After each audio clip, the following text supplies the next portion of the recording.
O Senhor esteja convosco. Proclamação do Evangelho de Jesus Cristo segundo Lucas. Naquele tempo, vieram algumas pessoas trazendo notícias a Jesus a respeito dos galileus que Pilatos tinha matado, misturando seu sangue com o dos sacrifícios que ofereciam no templo. Jesus lhes respondeu: Vós pensais que esses galileus eram mais pecadores do que todos os outros galileus por terem sofrido tal coisa? E eu vos digo que não.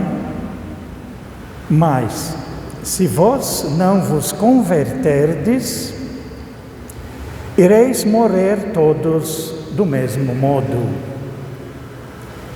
E aqueles 18 que morreram quando a torre de Siloé caiu sobre eles, pensais que eram mais culpados do que todos os outros moradores de Jerusalém? E eu vos digo que não.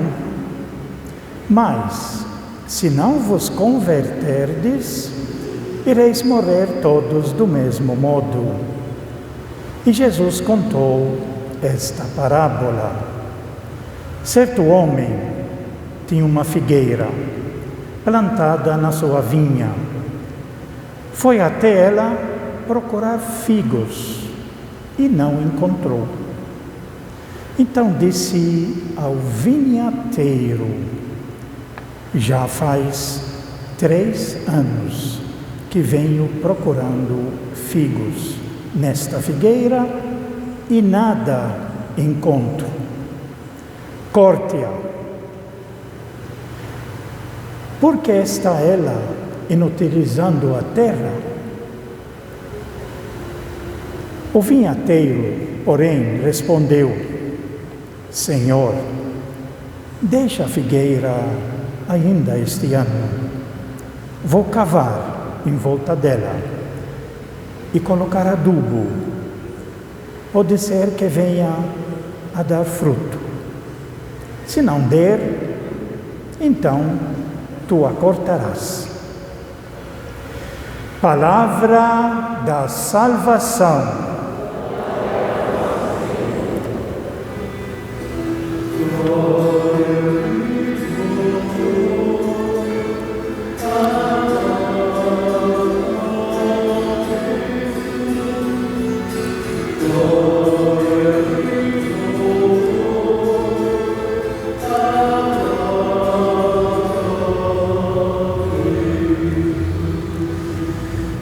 Que estas palavras sirvam para o perdão de todos os nossos pecados. Amém.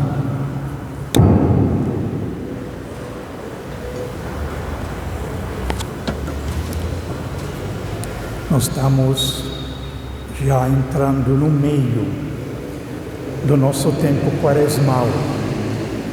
É o 3º domingo da quaresma já. A quaresma iniciou na quarta-feira de cinza, propondo-nos fazer um certo regime pelo jejum, para a gente saber se controlar, propondo a gente olhar aos nossos irmãos para repartir com eles e propondo pensar um pouco sobre o nosso relacionamento com Deus e descobrir, afinal de contas, quem é o nosso Deus.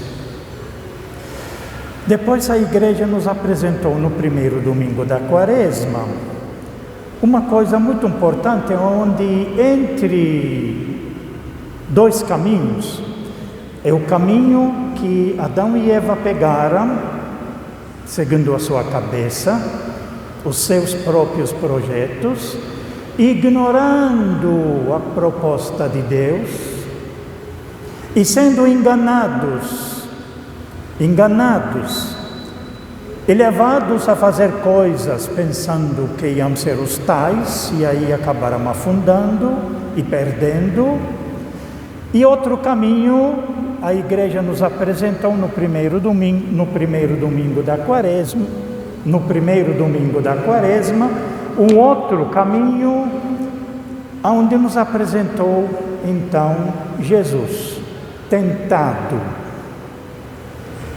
Lá era chamada serpente. Aqui agora, na nossa leitura do primeiro domingo, é chamado diabo. E que no outro evangelista, também em Lucas, é chamado também Satanás. E que no Apocalipse vai ser chamado dragão, o tentador. E diante do tentador, Jesus reage e vence. Portanto, no primeiro domingo ela já nos coloca que é possível vencer. Essa vitória vai terminar sendo garantida na nossa Páscoa, na vigília pascal e no domingo da Páscoa, onde após passar a cruz, Jesus mantém-se fiel ao único e verdadeiro Deus, que lhe dá força e a quem é o projeto de Deus que ele realiza, e aí mostra para nós a grande vitória. Essa vitória vista de uma maneira como imagem, como figura, no segundo domingo da Quaresma, que é a transfiguração de Jesus. Mas para chegar à vitória, precisa percorrer um caminho de dificuldades, de problemas, e que precisa vencer. E Jesus mostra aos discípulos dele que o projeto agora é ele que vai dar continuidade. Por isso que a voz que veio do céu na transfiguração é aquela voz do Pai: este é o meu predileto, o meu escolhido. Agora, a ele que precisam ouvir ou escutar. Moisés já preparou o caminho. Aliás, o caminho que aparece aqui na nossa primeira leitura, aonde vai colocar Moisés com 80 anos já. Pastor, tinha fugido, e ele se aproxima com as ovelhas de um monte, é o Monte Horebe, ou o Monte Sinai, aonde nesse monte, posteriormente, o povo que saiu da escravidão do Egito pela mão poderosa de Deus, ficaram lá embaixo do monte, aonde Moisés subiu e trouxe as 2 tábuas da lei, os 10 mandamentos. E nesse monte é que Moisés vai ouvir uma voz de Deus que vai dizer para ele 4 coisas. O povo estava lá escravo no Egito, por um rei poderoso, que tinha também o seu Deus. E ele dizia: eu sou o enviado de Deus. Moisés, ele vai reconhecer outro Deus agora, o verdadeiro. Por isso que ele invoca aqui o Deus de nossos pais, o Deus de Abraão, o Deus de Isaac e o Deus de Jacó, disse Deus para Moisés. E ele vai mandar ele fazer aparece 4 verbos muito importantes aqui, aonde ele vai dizer assim: eu vi a aflição do meu povo. O povo está sofrendo, isso não está certo. Qualquer povo que sofre, qualquer povo que é perseguido, qualquer povo que é enganado, qualquer povo que não tem condição de viver a vida com dignidade, Deus vê e sente, porque são seus filhos que estão sendo machucados. Então ele viu, eu vi a aflição do meu povo que está no Egito, mas ainda eu ouvi o clamor, o seu clamor por causa da dureza dos seus opressores. Sim, conheço os seus sofrimentos. Terceiro verbo que ele usa, eu desci. Eu estou agora aqui embaixo. Quero estar no meio desse povo e mais tarde caminhar com eles. Eu desci para libertá-los das mãos do Egito. Portanto, o Deus de nossos pais, Abraão, Isaac e Jacó, que Moisés está recebendo essa comunicação, é um Deus que não admite escravidão, que não admite povo que sofre, e que esse Deus, ele sempre quer descer, porque ouviu, porque viu, e desce para libertá-lo. E aí ele usa o quarto verbo, eu desci para libertá-los das mãos dos egípcios e fazê-los sair daquele país para uma terra boa e espaçosa, uma terra onde corre leite e mel. Aqui já existe a promessa que Deus quer que todos os povos, que todos somos seus filhos, tenhamos um pedaço de terra e vivamos uma terra onde corre leite e mel, quer dizer, onde tem fartura. Isso para todo mundo. Jesus vai mostrar isso mais tarde. Todos somos filhos de Deus e Deus quer o bem, portanto, a todos. Porém, tem alguns reis poderosos que se apoderam. E ao se apoderar daquilo que Deus criou e criou para todos, vai ter a miséria, vai ter o povo sofrido. Mas Deus continua sempre com esse povo sofrido para ajudá-los a se libertar e ter a dignidade de poder viver numa terra onde corre leite e mel. E aí, o quarto verbo, então, é aonde ele vai mandar. Moisés disse a Deus, sim, eu irei. Então, o quarto verbo, vai, você, está no versículo 10, que não aparecia aqui, vai você, em meu nome, para libertar esse povo. E aí aparece a discussão, mas se eu for, como que eles vão me aceitar? Quem é o Senhor que está falando isso? Como é que é seu nome? E aí tem, eu sou aquele que sou. Na realidade, o verbo eu sou está no futuro, eu serei sempre aquele que vou acompanhar todo o povo de agora em diante. Portanto, essa nossa primeira leitura já vai nos dar uma dica muito importante. Quem é o Deus único e verdadeiro? Quem é o Deus único e verdadeiro?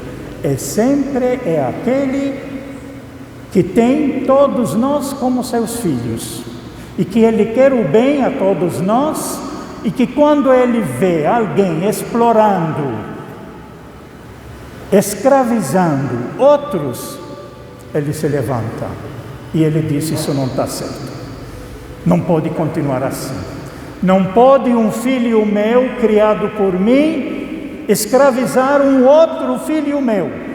Não pode um irmão escravizar um outro irmão. A ideia de Deus que vai aparecer, então, agora na nossa leitura do Santo Evangelho. Qual é o Deus que nós temos na cabeça? Porque lá no Antigo Testamento, muita gente também pensava assim, o povo está sofrendo, essa é a vontade de Deus. O povo está sofrendo é porque eles pecaram. Isso foi uma interpretação, inclusive, quando mais tarde o povo se desviou, abusou, criou diferenças grandes entre os mais pobres e os ricos que escravizavam os pobres, caíram de novo na escravidão na Babilônia, e está escrito lá, foi culpa nossa, nós erramos, porque nós não obedecemos à aliança que Deus fez conosco. E essa ideia, ela ficou, se estou sofrendo, isso paira na cabeça de muita gente. Se estou sofrendo, é castigo de Deus.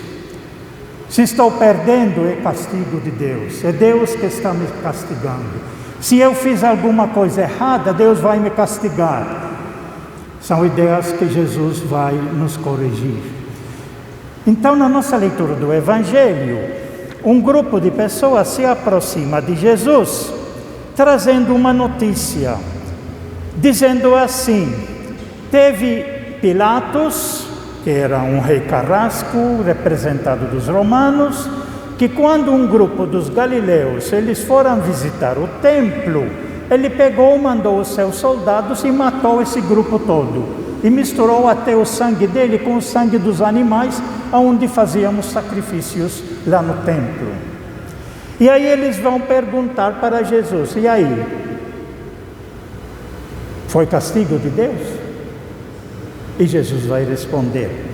Jesus lhes respondeu: vós pensais que esses galileus eram mais pecadores do que todos os outros galileus por terem sofrido tal coisa?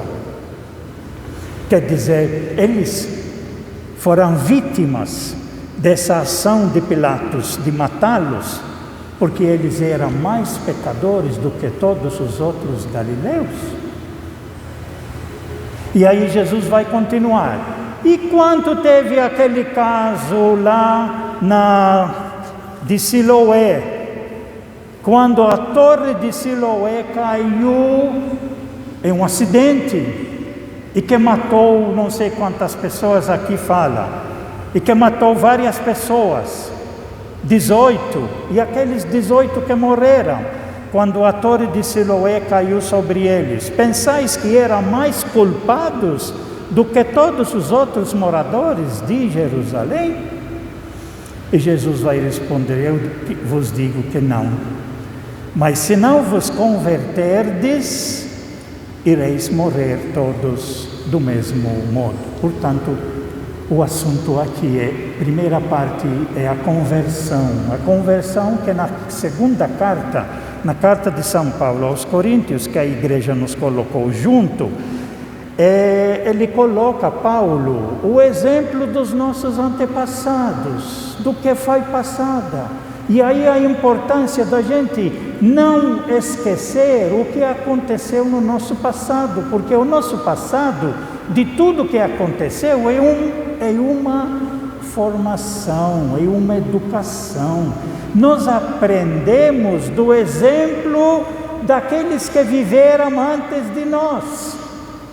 E por isso Paulo está colocando esses exemplos do passado, que o pessoal não obedeceu a Deus e perderam a sua vida.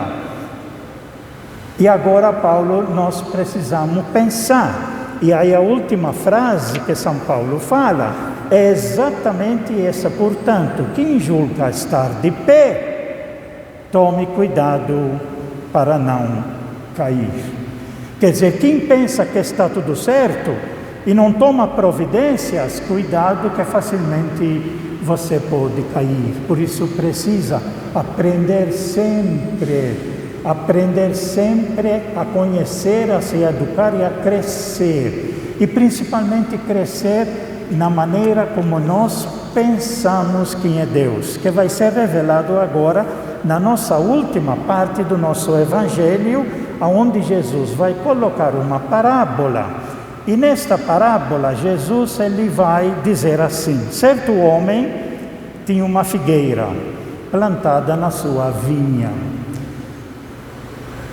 E Jesus foi lá, e o dono, que é comparado a Deus, né? O dono, ele foi lá procurar figos e não encontrou. Então disse ao vinhateiro, o vinhateiro, aquele que toma conta da vinha: onde tem pareiras de uva, mas também tem essas outras árvores como a figueira, que não estava dando frutos. Então foi até ela procurar figos e não encontrou. Então disse ao vinhateiro: já faz 3 anos. Isso corresponde à missão de Jesus, 3 anos. Já faz 3 anos que eu venho procurando figos nesta figueira e nada encontro. Essa figueira representa Israel, o povo de Israel, com todas as suas autoridades. Ele não está vendo, o Pai não está vendo frutos de tanto que Ele os ensinou no passado, de tanto que aprenderam no passado. Essa frase aqui de São Paulo, quem julga estar de pé, tome cuidado para não cair. E eles pensam que estão de pé, mas estão todos caindo, porque não estão produzindo o fruto necessário que é a fraternidade, o fruto necessário que é a justiça, o fruto necessário que é a partilha, o fruto necessário de enxergar a escravidão que está acontecendo, os mais pobres, e até jogar no inferno aqueles que estão doentes, porque chamam eles de pecadores e Deus está castigando eles. O patrão, o dono, não está vendo esses frutos dessa figueira. Só tem folhas bonitas, mas não tem fruto. Então o dono disse: já faz 3 anos que venho procurando figos nesta figueira e nada encontro. Corte-a,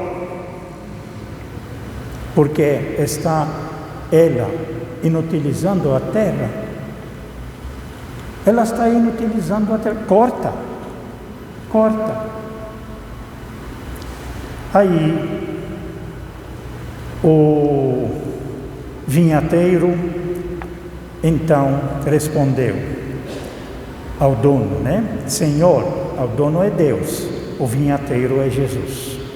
Senhor, deixa a figueira ainda este ano. Vou cavar em volta dela e vou colocar adubo. Pode ser que venha a dar fruto. Se não der, então tu a cortarás. A ideia que os fariseus tinham de Deus era assim: não está produzindo frutos, corte, joga fora. Jesus nos trouxe uma maneira nova, que já aparece no Antigo Testamento, inclusive no Salmo que cantamos já aparece. Jesus nos trouxe uma ideia nova sobre Deus. O povo no tempo de Jesus, a mentalidade deles era assim: errou, Deus vai te castigar. Não está produzindo fruto, corta, tira. Jesus, ele vai dizer: eu vou cavar em volta dela e eu vou colocar adubo. Jesus é aquele que veio nos curar. Jesus é aquele, como disse São Mateus no outro texto, aquele que vê o caniço quebrado, ou meio quebrado, rachado, e ele não joga fora, mas ele tenta consertar. Quem nos trouxe isso é Jesus. É Jesus que vai fazer esse trabalho. E ele veio fazer esse trabalho. Ele vai cavar em volta dela.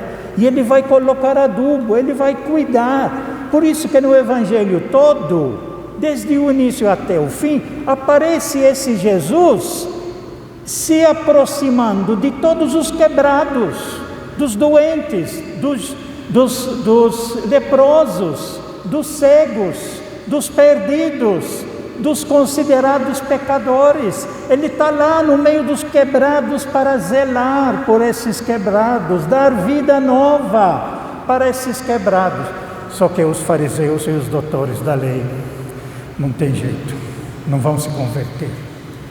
Mas para aqueles que têm coração aberto, eles vão aprender de Jesus que o Deus verdadeiro não é o Deus dos fariseus e dos doutores da lei, que só quer castigar, que só quer arrancar, que só quer quebrar aquilo que já está rachado. Jesus vai dizer: eu quero zelar por esses. E eles entendem. E o povo capta essa atitude do Deus único e verdadeiro, que não quer castigar, mas quer sempre, mesmo que erramos, quer sempre nos dar uma chance e nos ajudar para nos consertar, para nos colocar em ordem e nos dar a sua graça. Isso é uma graça, isso não é merecimento de ninguém nosso. No Antigo Testamento tinha aquele negócio chamado a lei da retribuição, ou a teologia da retribuição. Eu faço o bem, Deus tem que me salvar. A salvação é gratuita, é de um Deus generoso que criou a todos nós e tudo nos deu de graça. E quando nos desviamos, Ele quer nos ajudar. É esse Deus que Jesus Cristo veio nos mostrar. O Deus único e verdadeiro é Pai misericordioso, que na leitura do domingo que vem, do filho pródigo, vai aparecer como um pai cujo filho foi embora, estragou tudo e voltou sem nada, mas arrependido ele recebe de volta. Ou então no outro domingo, no quinto domingo da quaresma, onde os doutores da lei, os fariseus, diante de uma mulher pega em flagrante adultério, eles trazem para Jesus para julgá-la. E Jesus disse: quem de vocês errou, quem de vocês não tiver pecado, atire nele a primeira pedra. Alguém atirou? Esse é o Deus nosso. O Deus que mesmo errados não quer condenar. Errados Ele quer redimir. Quebrado Ele quer consertar. Esse é o Deus de Jesus Cristo. Esse é o Deus na qual nós professamos a nossa fé, no nosso creio. Creio em um Deus Pai misericordioso, Pai bondoso, diz o Salmo. Pai bondoso, o Salmo diz assim, muito interessante: pois Ele te perdoa toda a culpa e Ele cura toda a tua enfermidade. Da sepultura Ele te tira e salva a tua vida, e te cerca de carinho e compaixão. O Senhor é indulgente e é favorável, Ele é paciente, é bondoso e compassivo. Quanto aos céus, por sobre a terra se elevam, tanto é grande o seu amor por aqueles que o temem, que o respeitam. Portanto, a liturgia de hoje, na sua parte central, que é o Evangelho, ela nos apresenta um pedido agora de mudança de mentalidade. Em que Deus nós acreditamos? É um Deus que castiga? Um Deus que está atrás de mim, atrás da cortina, para quando eu errar Ele me bate e me castiga, me joga no inferno? Ou em Deus como mãe e como bom pai, que quando o filho cai, eles vão lá, pegam no colo, dá beijos, faz carinho. Qual é a ideia que nós temos de Deus? Essa maneira de ver Deus que nós precisamos mudar. O nosso Deus é um Deus que sempre quer nos ajudar. Esses dias eu tive e termino com esse exemplo, uma pequena conversa com um colega meu, onde falou para uma outra pessoa que estava doente no hospital e conseguiu vencer, e está vivo, e estava lá presente, e disse para ele, esse meu colega: Você está aqui vivo porque Deus quis. É Deus que te salvou. Aí eu fiquei assim, porque tem tantos outros que eu conheci que morreram. Aí eu pensei, então, esse aqui foi Deus que salvou. E os outros que morreram, Deus não quis salvar?